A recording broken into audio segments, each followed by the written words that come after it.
This is it right here, and I have it so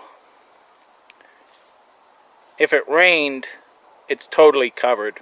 Got the back side brought down, the front side here, got it propped up quite a bit. I actually had to take that spot back there, pull it back and go back to the tree just so it would cover, because I do not have two trees that are exactly perfect to go back and forth in the middle of the cot. But this here will work and it'll keep the rain off.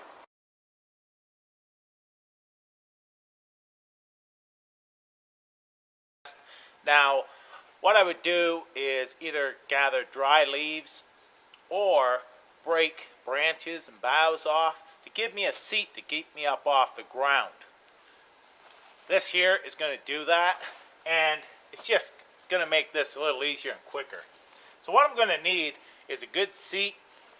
Now I'm going to prop up against this tree with my back. Now you should actually put some sort of padding on the tree as well. If you have a big old tree and it's below freezing, that there can suck the body heat out of you as well. So that there, I'll probably not lean against it very much, kind of keep lean forward.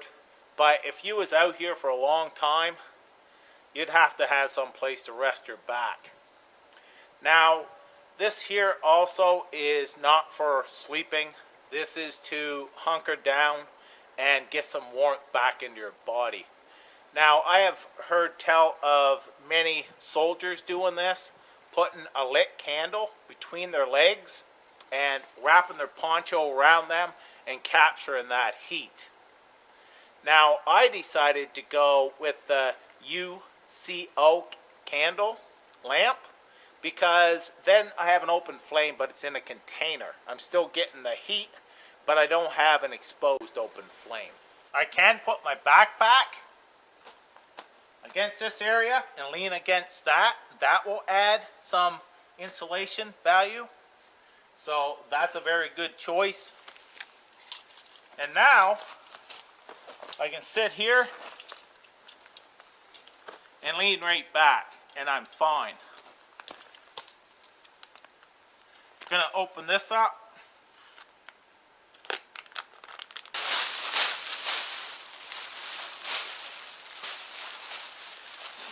So I'm going to be able to take this, put it over my head like that, wrap it around my bottom here. I can tuck myself in.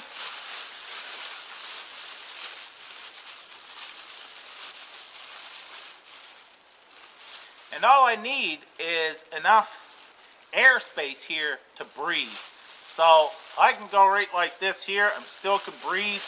Get this all closed up really nice. And that's going to help trap that heat. And light this candle.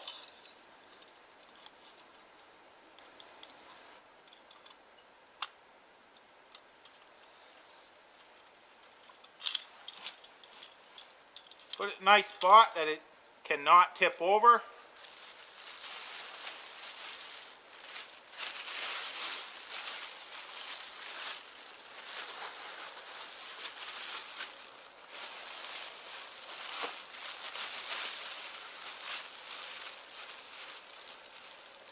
Now what I'm going to do is show you the thermometer out here, and then I'm going to take the thermometer inside.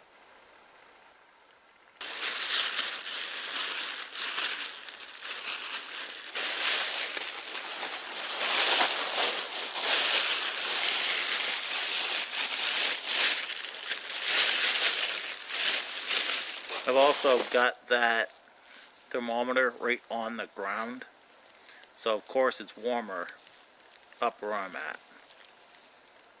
And there's also air coming in. You know, I don't have this tucked in perfectly.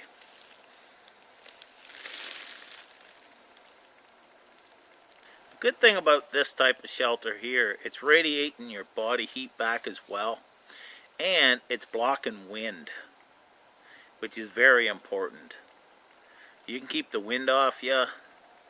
You can definitely save a lot of body heat. Well, you can see where this is sitting right here on the ground. Right there.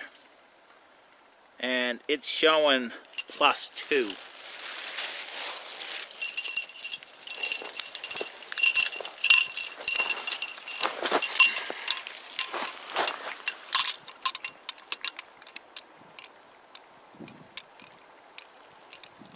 Difference, I'll tell you, coming out of here. But that shows right there, it raised that quick. And that was right at the base. So if you actually had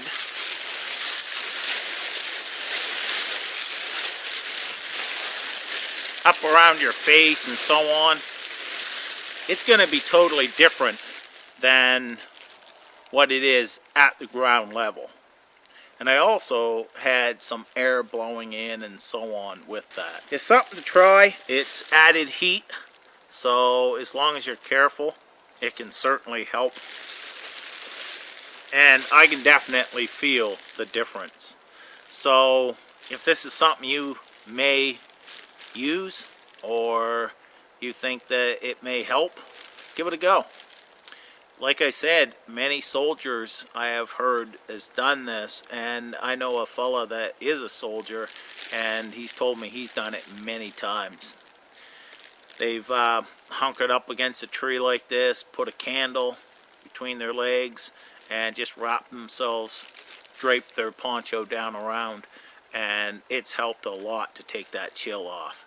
This isn't going to, get to the point that you're roasting in here, most likely. It's according on the temperature outside, but it can help with keeping the chill off. Plus, like I said, you're out of the wind, which helps, and it's just an added benefit to a space blanket. Now, I'm pretty toasty right now, to tell you the truth, but I have clothes on. It's not super cold. And that does help. Give it a go. See what you think. Just be safe about it. Thanks for watching. Take care, and all the best.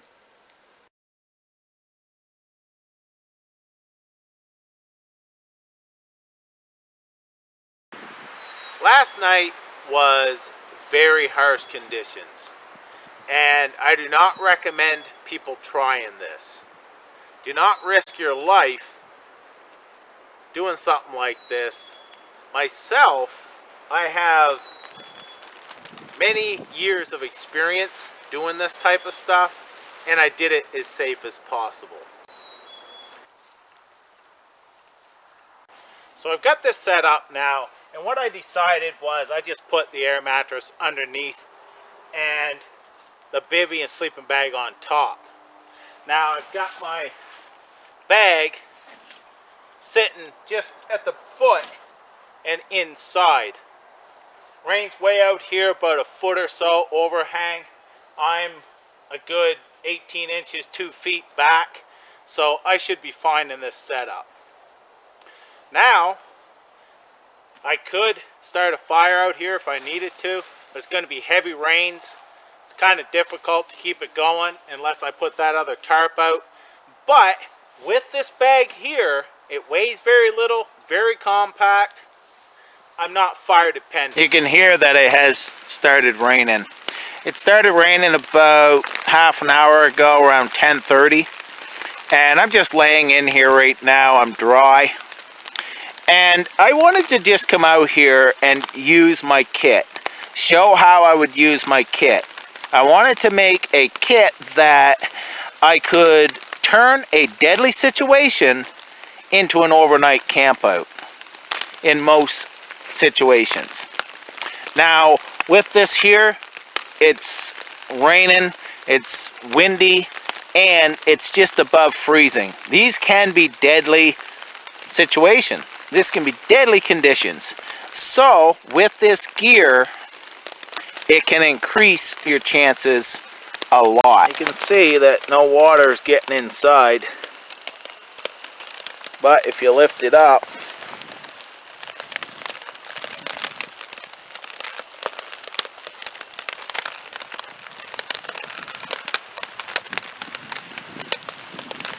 water's just running.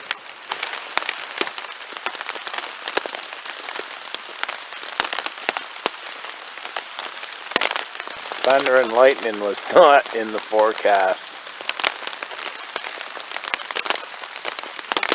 But that's the realism of going out into the forest. You never know what the weather's going to bring.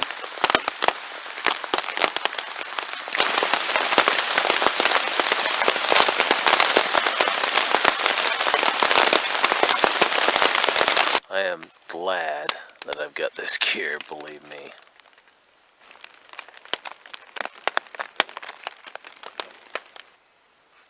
As you can see,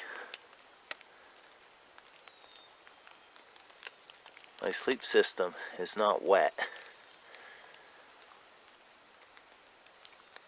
nor is my sleep mat.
Right now it is minus 13 out here, and I'm not sure what the wind chill is, but it's in the 20s for the wind speed. So I'm going to look on a chart and tell you basically. It's supposed to be minus 9 with a minus 18 wind chill. So it's cold out here. Blocking the wind alone can help. But having this fire, I'm going to take this in. I wanted to show you the temperature first. I'm going to put this in the shelter and let's see how much warmer I am with a fire. Just got that going, but I got to nurse that into a sustainable fire. So that's what I'm going to do right now.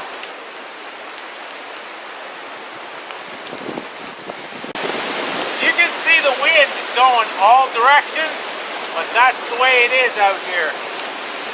We have a very strong wind actually. It says in the 20s, but where I'm at, I think it's a lot more speed to the winds. The size of the fire is going to determine on what's going to keep you warm. Take a look at that. It's been about 5 minutes. And it's already up to minus 4 Celsius. So it's definitely working for sure. And it definitely feels a lot warmer in here. So I don't have a huge fire right now. And you can see it's 0 Celsius. Now if I wanted it warmer, I could definitely stoke the fire up and make a larger fire. That is very comfortable right now, And as you've seen, it's minus 13, but in here it's 0. And I don't have a huge fire. If I wanted it, like I said, to be warmer in here, but the way I'm dressed, I'd start sweating. So this here is perfect size fire for this situation.